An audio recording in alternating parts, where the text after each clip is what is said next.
Bismillahirrahmanirrahim.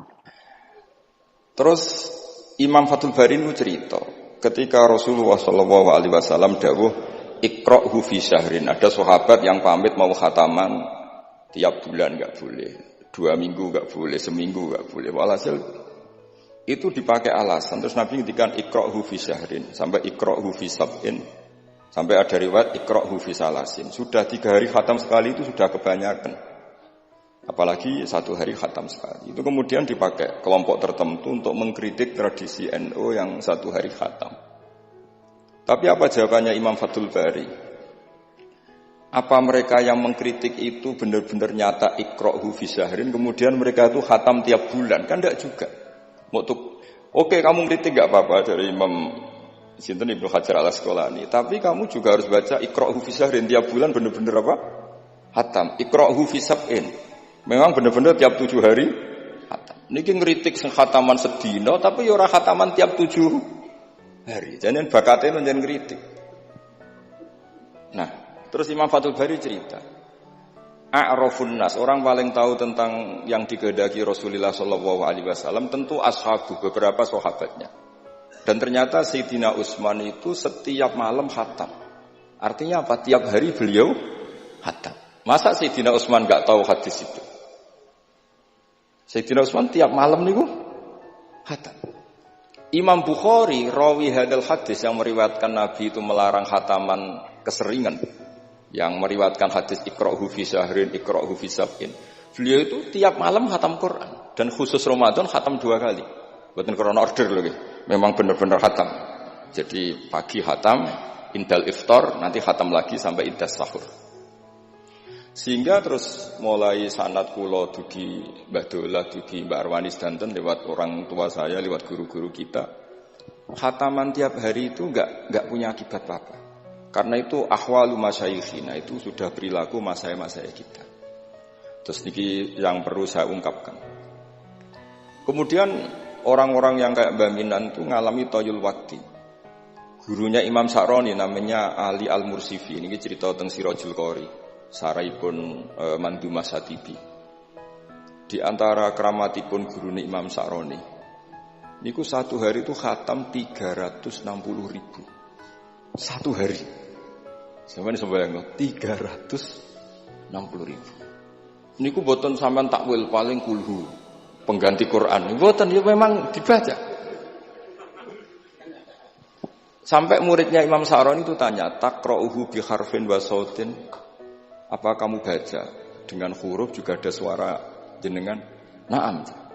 Kata beliau, maddawahi al-waqta. Ini Allah memanjangkan waktu untuk saya ikraman di Rasulihi Muhammad SAW. Jadi beliau mengalami toyul waktu. Toyul waktu itu waktu diringkas sedemikian rupa, sehingga beliau baca itu dalam waktu 24 jam ya kayak mungkin bagi kita ratusan tahun. Namanya toyul waktu. Nah, kenapa itu bisa terjadi? Terus kata-kata sarahnya Satibi tadi, Sirahul Gorek, wa hadza amrun la tasa'uhul uqul wa hadduna minhu at-tasdiq.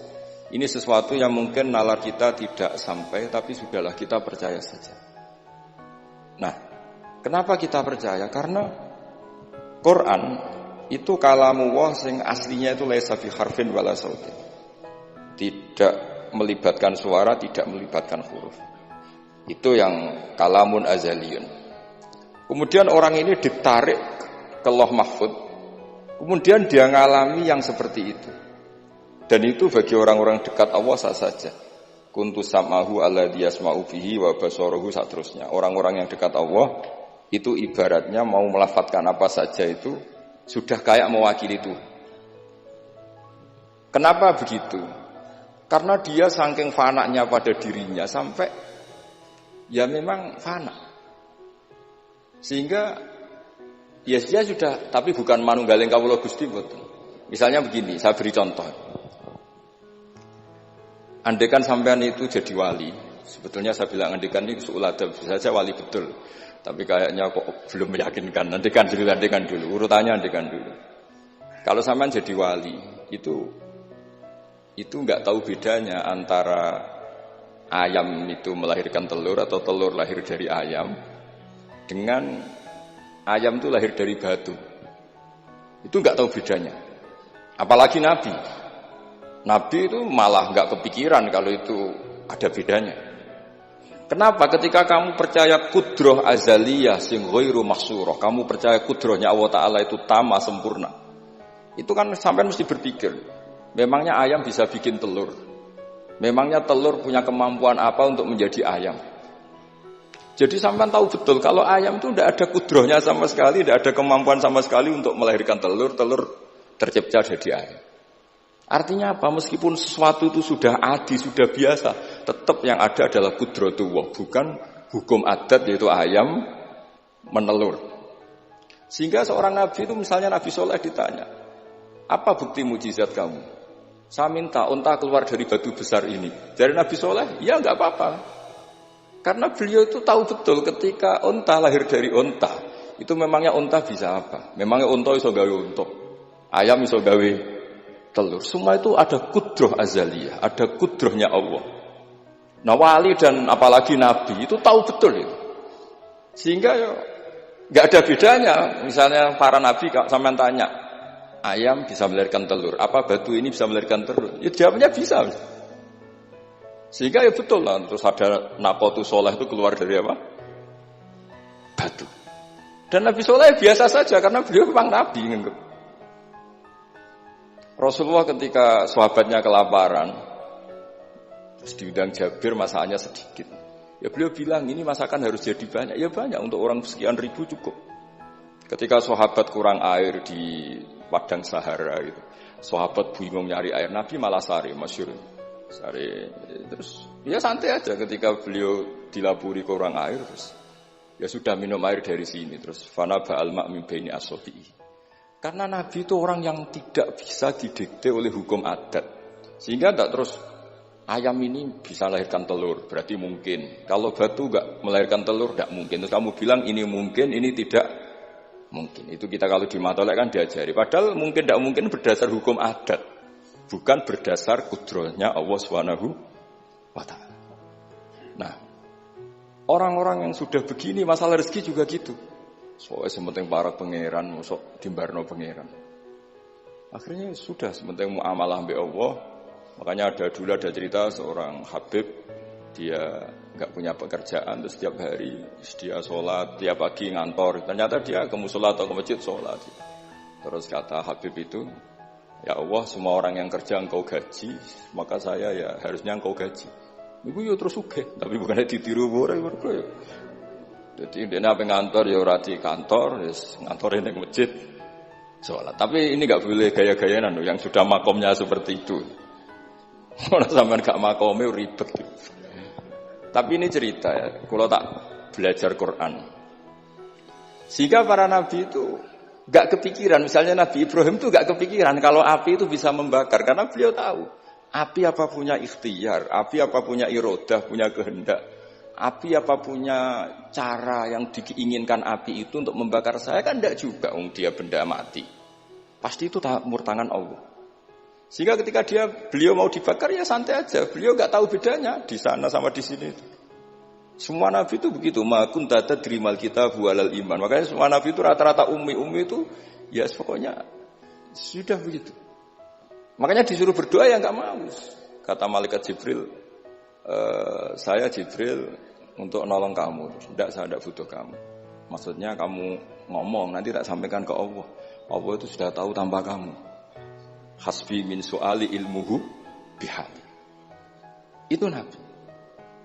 Nah, Rasulullah Muhammad SAW juga sama. Ketika mau perang Badar, itu kan musuhnya itu 1000 lah kira-kira gitu. Sahabat itu 300. Terkenalnya 313 sama dengan ashabi apa itu?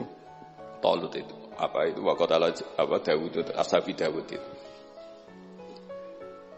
Itu Nabi ya santai aja. Padahal itu pedang satu dipakai orang 10. Sampai bisa bayangkan perang pedangnya gentenan. Tidak bisa kan? Tapi Nabi karena diutus Allah ya jalan saja. Ya santai. Karena bagi Nabi itu nanti ada kudratullah. Betul. Ternyata perang musuhnya 1000, musuh 300, yang satu perlengkapan lengkap, yang satu gentenan pedang. Perang ya Dibacok sik nyelip pedang ngono mesti kan yo gak iso bayangno. Singkat cerita terus masyhur itu Nabi terus berdoa. Ya Allahumma intuhlik hadil isobata lam tu'bad ba'dal yaum. Walhasil terus ada pertolongan dari Allah. Artinya Nabi nganggep ini gak penting 300 apa 100. Orang menang itu ya karena biqudratillah. Begitu juga di perang Khandaq sehingga Nabi itu pernah minta kakinya kambing. Kaki yang depan namanya dirok. Dirok itu 2 kan, namanya kaki depan itu dirok. Coba ambilkan dirok itu, ini ada tamu, diambilkan. Terus diambilkan lagi, ambilkan lagi 1, diambilkan. Terus ambilkan lagi, bukankah kambing diroknya hanya 2 ya Rasulullah? Andai kan kamu langsung ngambil, pasti tetap jumlah itu ada. Karena ketika Nabi ngendikan, ini jadi konstitusi. Jadi kemana malaikat kudu melok ribet Nabi ngendikan. Ya masyhur kan Nabi khutbah, padahal pas musim kemarau nggak mungkin hujan cara hukum adat.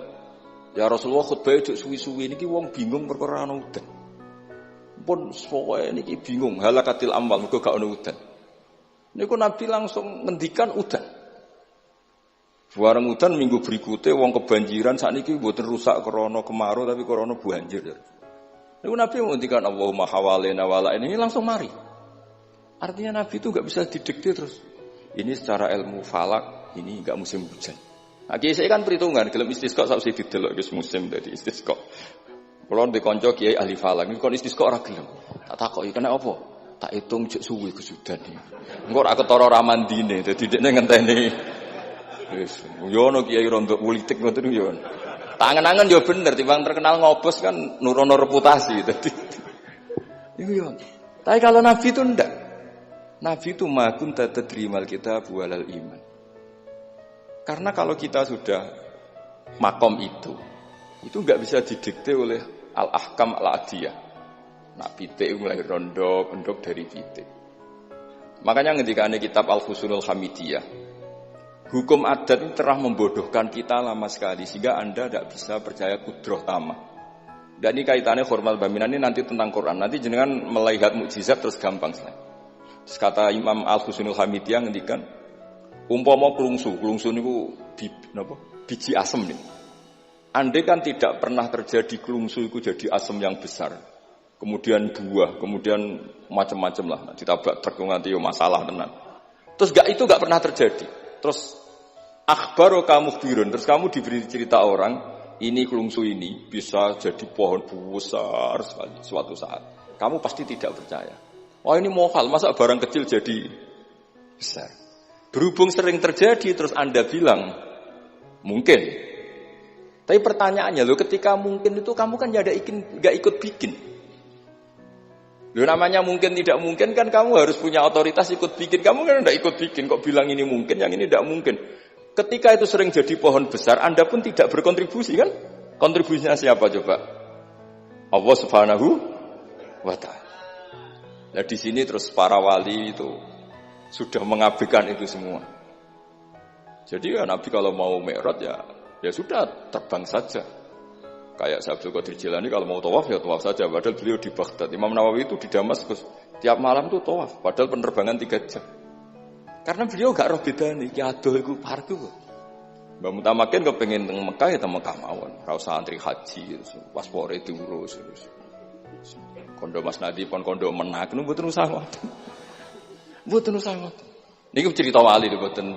Artinya nah, orang-orang ahli Quran itu sudah ke makom itu. Sehingga yo coba warai nak tengok-tengok ning omah terus rezekine piye yo coba warai ngono kok dadi goblok malah niki pun makomnya seperti itu. Dan kita harus berlatih. Kalau kita tidak berlatih maka ilmu ini akan hilang. Yaitu tadi, terus kita didikte hukum adat, seakan-akan hukum adat ini memenjarakan kita, memasung kita, kemudian kita sampai nanti ada mukjizat, Naqatus Sholeh keluar dari As-Sokhrah, dari batu besar kita janggal, Nabi Ibrahim dibakar oleh api, kita apa? Janggal. Sebetulnya itu kalau pakai, makanya di Matolek, di semua pondok diajarkan, ada mohal akli, ada mohal apa? Adi. Kalau mohal adi itu ya sebetulnya tidak mohal. Cuma secara adat itu jarang apa terjadi. Tapi kita harus mulai berpikir, dilatih. Ketika telur jadi ayam, memangnya dia punya ikhtiar? Kan enggak. Tetap di situ ada qudratullah. Lah kalau sama-sama qudratullah bedanya apa? Telur keluar dari ayam sama telur keluar dari batu. Kan sama-sama yang menentukan adalah qud. Lah di sini ini latihan tauhid. Terus yang terakhir untuk sering baca Quran secara fasih, secara benar, secara apa? Ini saya cerita min haisul makna ya. Itu sesuatu itu dikembalikan pada yang punya. Saya beri contoh ya. Kalau sampean saya tanya, mik ini kan dari besi, sama ini masker dari kertas, dari kain. Ini kuat mana? Pasti sampean menjawab kuat mik, karena ini materinya dari apa? Besi. Tapi Anda salah. Artinya salah itu, ya semuanya cerdas tapi lagi setengah. Yang benar adalah, ya terserah jenengan Gus jenengan yang megang. Bisa saja ini masker tak rencanakan, tak awetkan, tak simpen, tak museumkan. Saya punya rencana menghancurkan mik ini. Berarti nanti awet mana?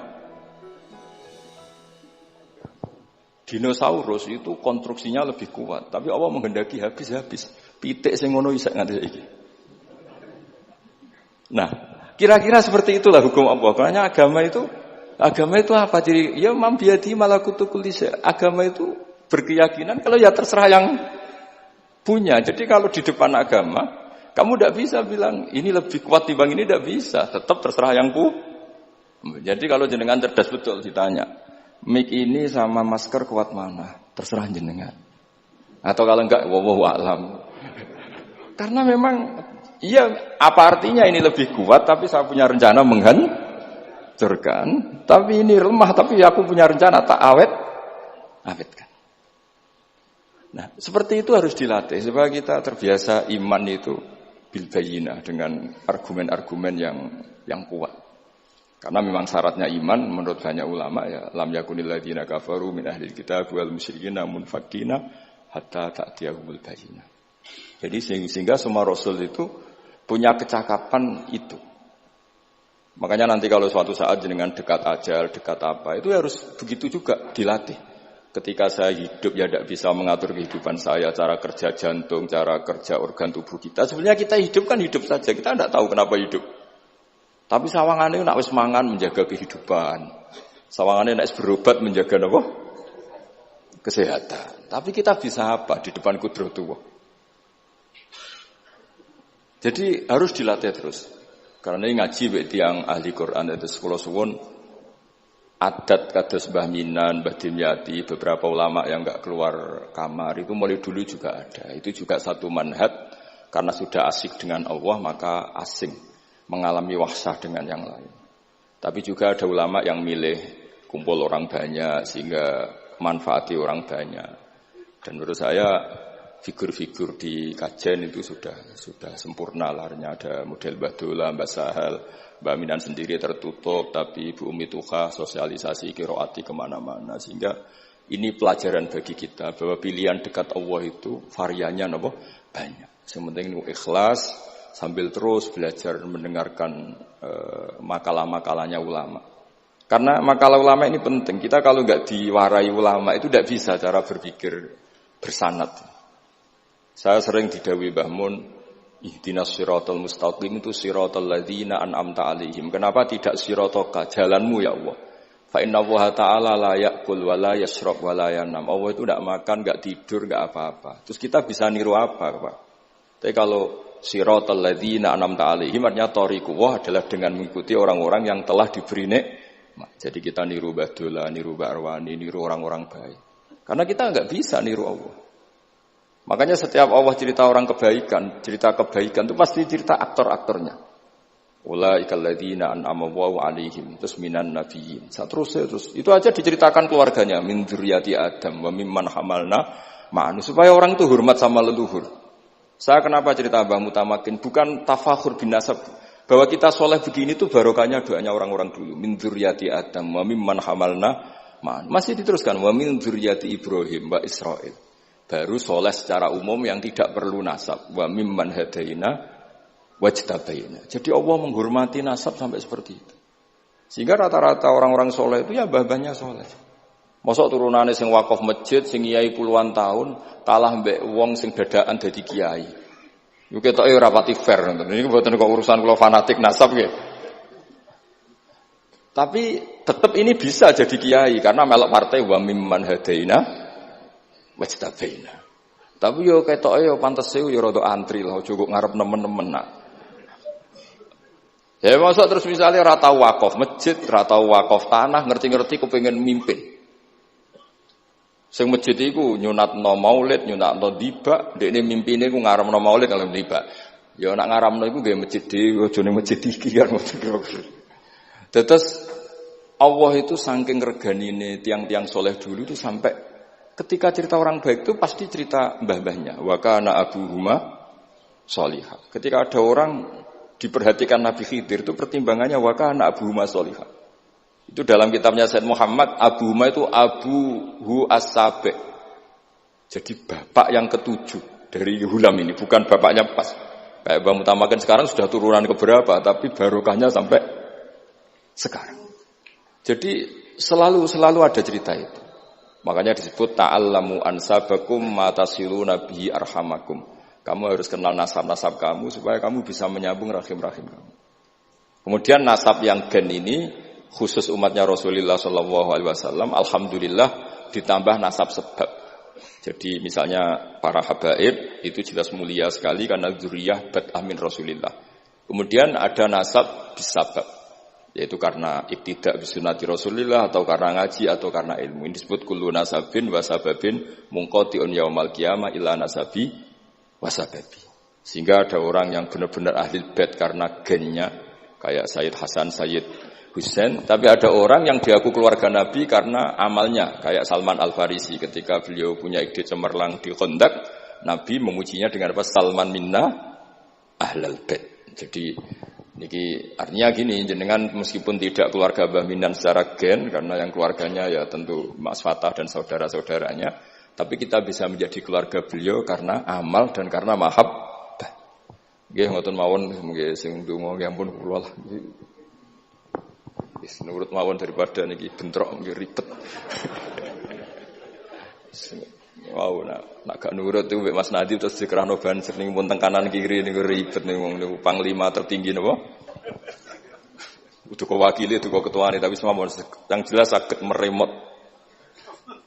Oke, monggo berdoa Al-Fatihah. A'udzubillahi minasyaitonir rajim. Bismillahirrahmanirrahim. Ar-Rahmanir-Rahim. Shiratal ladzina an'amta 'alaihim ghairil maghdubi 'alaihim waladdallin. Bismillahirrahmanirrahim. Nahmaduka ya Ghafuru ya Syakuru wa shalli wa sallim wa barik ala habibika Mustafa Muhammad wa ala alihi washabihi wa barik wa sallim asma'in. Allahumma ya ilahana ya wa fi barakati da'ina ilaika barakati mutawassilina ilaika bi jaya habibika Muhammad. Ighfir ya awwalim ba Ahmad minnan Abdillah salam wa ali darajatihi fil jannah wa barik fi ahlihi wa fi dzurriyyatihi ya Allah.